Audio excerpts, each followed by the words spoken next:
बच्चों हम लोग एक्सरसाइज 2.5 में क्वेश्चन नंबर 13 तक कर चुके थे। 14 देखते हैं। 14 में हमको कहता है कि बिना क्यूब किए हुए, बिना इसको क्यूब किए हुए और इसका वैल्यू निकालने के लिए, बहुत आसान सा बात है, तुम फार्मूला पढ़े हो। इसको हम कुछ मान लेते, a इज इक्वल टू -12, इसको हम b मान लेते और इसको तुम c मान लो। अब हम इस तीनों को जोड़ते हैं, a plus b plus c, इसको जोड़ोगे तो तुम्हारा ये 0 आएगा। तुमको एक फार्मूला पढ़ाया गया है कि if a plus b plus c बराबर 0 देन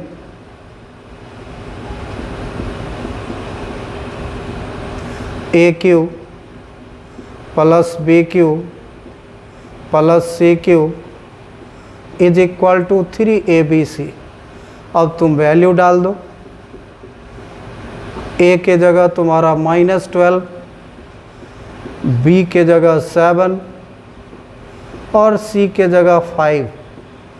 यहाँ भी वैल्यू दो 3, a के जगह -12, b के जगह 7, c के जगह 5।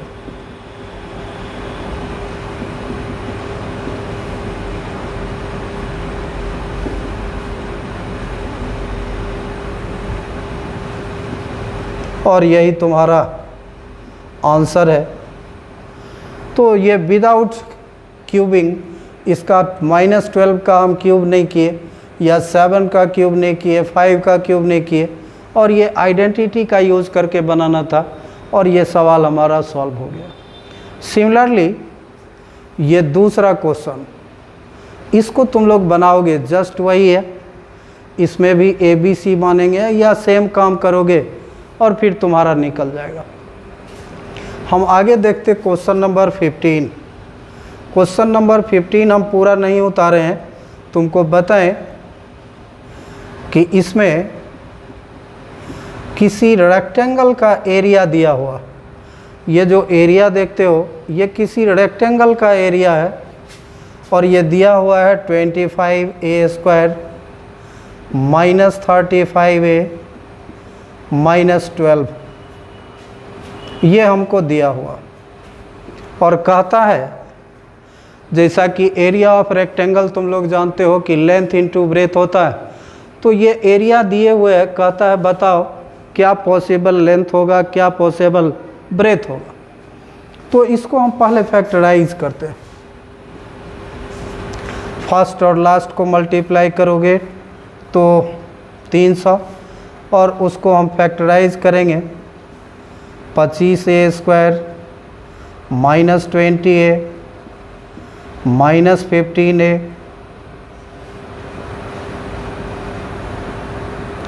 फर्स्ट और लास्ट को इंटू करो 300, 300 का फैक्टर करोगे तो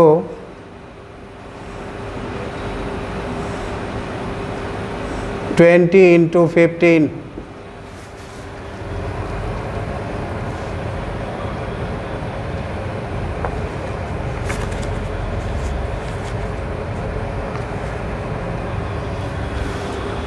ये इस सवाल में हमारा +12 है, ये +12 है, तो यही फैक्टर हम यूज़ करते हैं। -20a -15a, ये 35a हो गया, +12। अब दो से कॉमन लोगे, ये दोनों से कॉमन करेंगे तो 5a -4, यहाँ से 3 कॉमन करेंगे 5a -4, 3 कॉमन करोगे तो 5a -4, फिर तुम्हारा 5a -4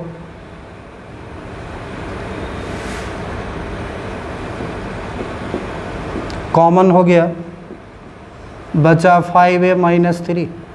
अब तुम गौर से देख सकते हो कि एरिया ऑफ रेक्टेंगल ये था और तुमको ये प्रोडक्ट के रूप में ये आ गया, यानी कि ये लेंथ इनटू ब्रेथ। कहने का मतलब लेंथ का हमारा पॉसिबल वैल्यू ये हो जाएगा और ब्रेथ का हमारा पॉसिबल वैल्यू ये हो जाएगा। पर हम फाइनली इसको लिख देंगे, hence 1 possible value of length is equal to 5a minus 4 and 1 possible value of breadth is equal to 5a minus 3 और ये कुछ यूनिट और तुम्हारा ये आंसर। तो बच्चों तुम देखो 15 का 1 था और सेम क्वेश्चन 15 का 2 है। इसमें भी एरिया ऑफ रेक्टेंगल दिया हुआ है, हम सेम काम करेंगे। फाइनली फैक्टराइज करने के बाद लेंथ और ब्रेथ निकलेगा और आंसर लिखेंगे, इसीलिए तुम दूसरा भी अब बनाओगे। हम देखते हैं question number 16।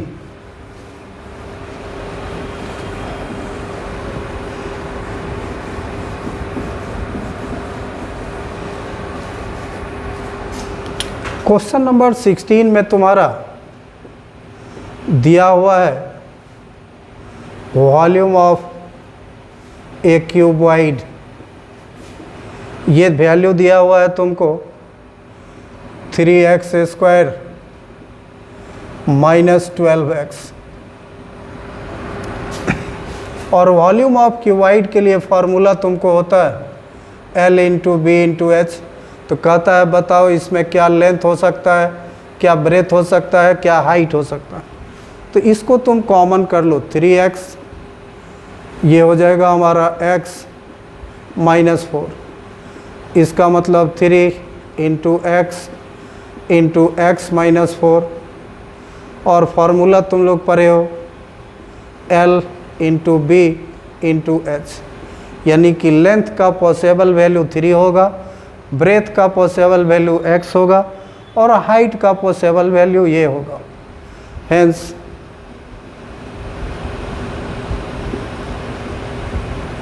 One possible value of length is 3, 1 possible value of breadth is x and 1 possible value of height is x minus 4 unit. इसी तरह से इसका अगर तुम दूसरा भी देखोगे तो इसमें भी तुमको ये वॉल्यूम दिया हुआ है 12k Y square plus 8k Y minus 20k। ये तीनों में से कॉमन लो कुछ आएगा 4 और k, 3y square plus 2y minus 5। हम इस तीनों टर्म में से कॉमन लिए 4 4 4 4 आ गया, सब में k था k ले लिए और ये हमारा हो गया, बच गया 4 3 जा 12 3 y स्क्वायर, 4 2 जा 8 2 y, 4 5 जा 25 और k हम कॉमन ले चुके।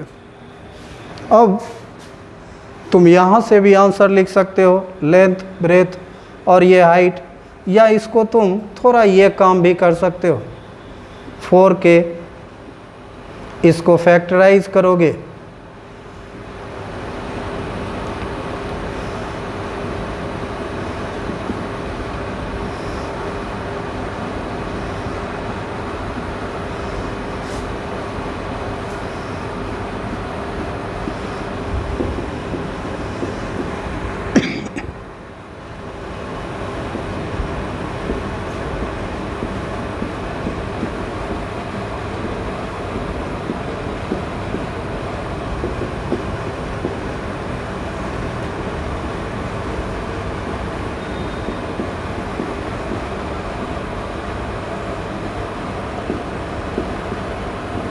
अब यहाँ पर तुम देख सकते हो ये वॉल्यूम था, वॉल्यूम का मतलब length into breadth into height. ये हमारा लेंथ हो सकता है, ये हमारा ब्रेथ हो सकता है, और ये हमारा हाइट हो सकता है। तो हेंस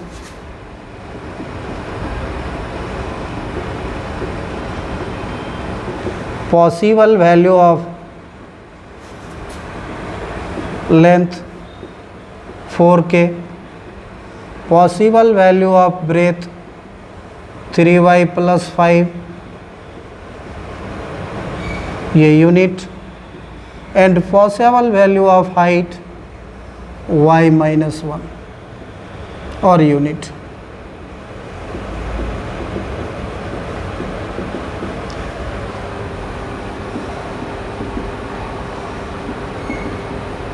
तो ये था क्वेश्चन नंबर तुम्हारा 16। तुम्हारा ये चैप्टर समाप्त होता है। अगले लेक्चर में हम किसी नए चैप्टर के साथ मिलेंगे। Thank you.